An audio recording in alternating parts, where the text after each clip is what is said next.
Hi, I'm Paul from the Studio Rats. I think this is video 9 or 10 in the series where we're looking at a bunch of high-end amplifiers. Now, what I'm trying to do, or what I was trying to do, is to try and find the ideal amplifier, the one amplifier that I used for absolutely everything, for all my recording work, all my gigs. And to be honest, I don't think there is such an amp. I think there is a bunch of different amps that I'm going to be using, that I'm going to be swapping between, and this is one of them. This is the Bad Cat Cub III 30R.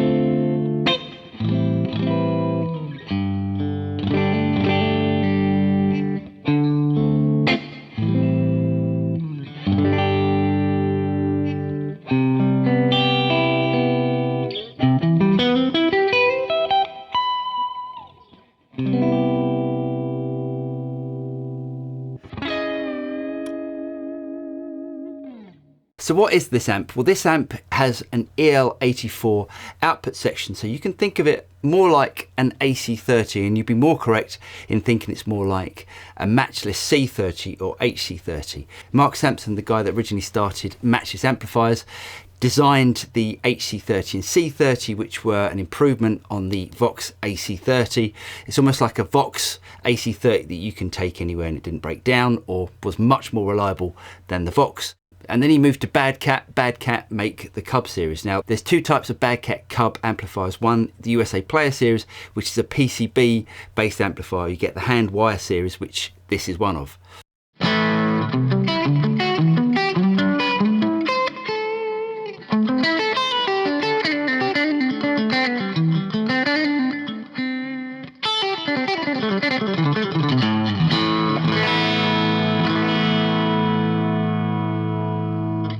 Now, before I got the Bad Cat amplifier, I've always thought of Bad Cat amplifiers as being the sort of poorer relative of Matchless amplifiers, and that's not the case.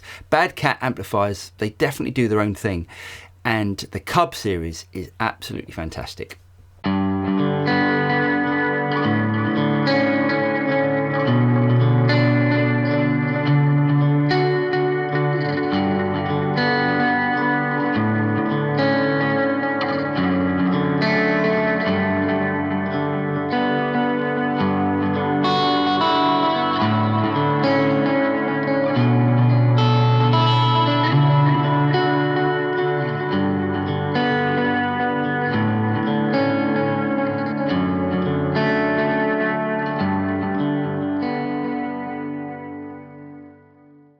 So I've set it up on a clean sort of sound, and it sounds like this.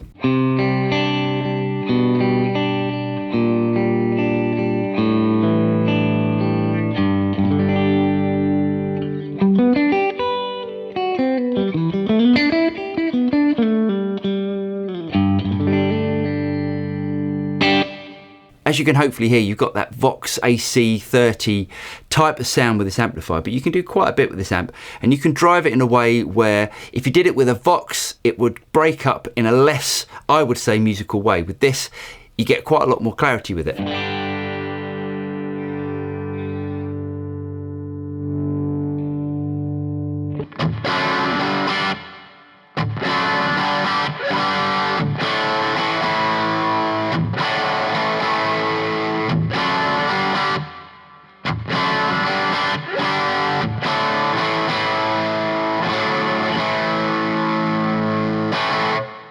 It crunches up really nicely, but what makes this amp really versatile is all the switching options. You can switch from a 12AX7 valve in the preamp stage to an EF86. Let me show you how that sounds. So here's a 12AX7.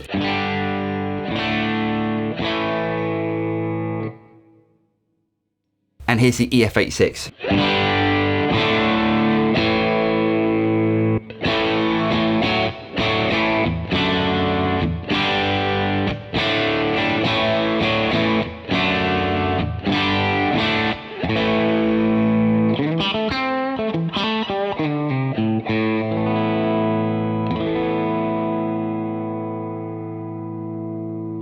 And if you want to drive it even more, you can switch the boost on.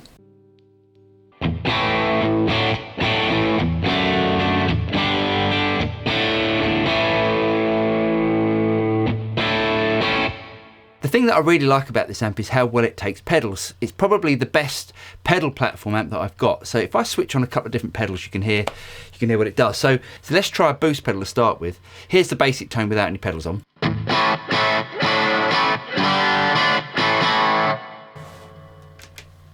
And switch on the boost.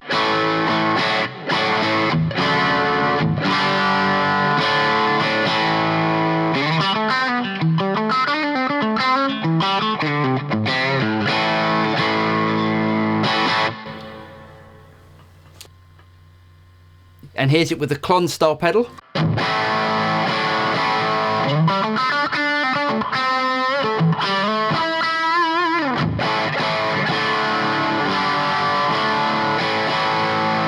And here it is with my favourite sort of higher gain pedal, which is the exotic BB preamp.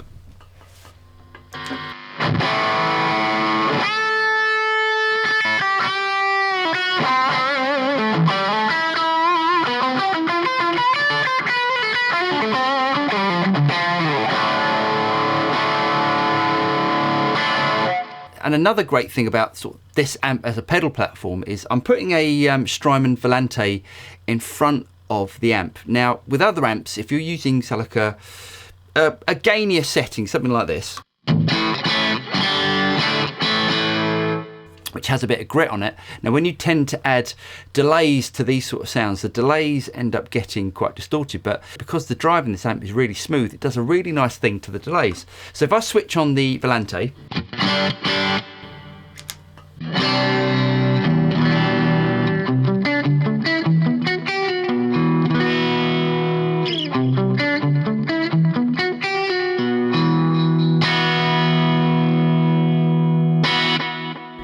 so you can run your delays in front of the amp, and because the overdrive is so smooth, it doesn't sort of distort the delay repeats.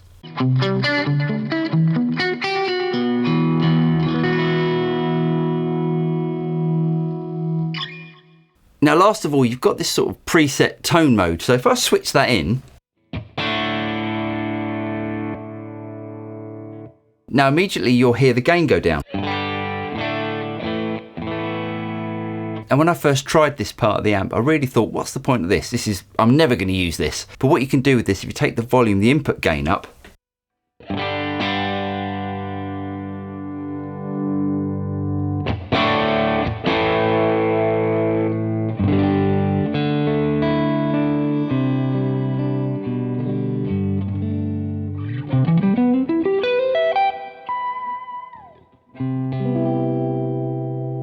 you can get some really nice tones out of it.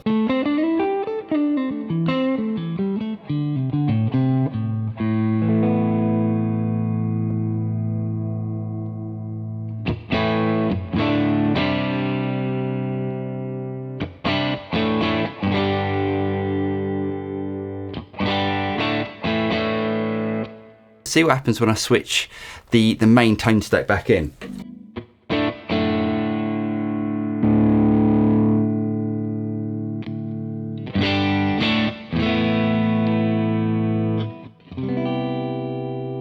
Probably my favourite feature on this amp is what they call their K Master. What the K Master allows you to do is to get a really great full tone even at bedroom volumes. So it's a really great amp if you need it for loud gigs, and trust me, this amp can get really, really loud.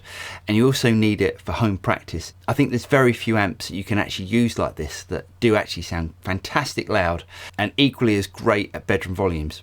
So let's turn it down.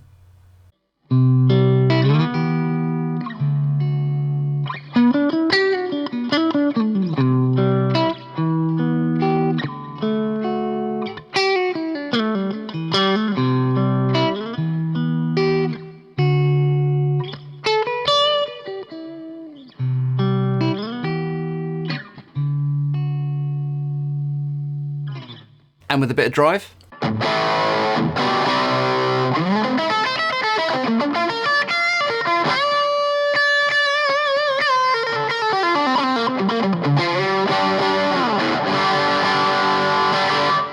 If you do fancy checking out some Bad Cat amps, this is, I think, the previous model. They now have the Bad Cat 4 Cub, which is a more updated model, which actually does even more things. I really hope you guys got something out of this. If you did get something out of it, don't forget to like and subscribe, click on the bell button, and you'll be notified of any future video that comes out from the Studio Rats. I'm Paul, and I'll see you next time. Cheers.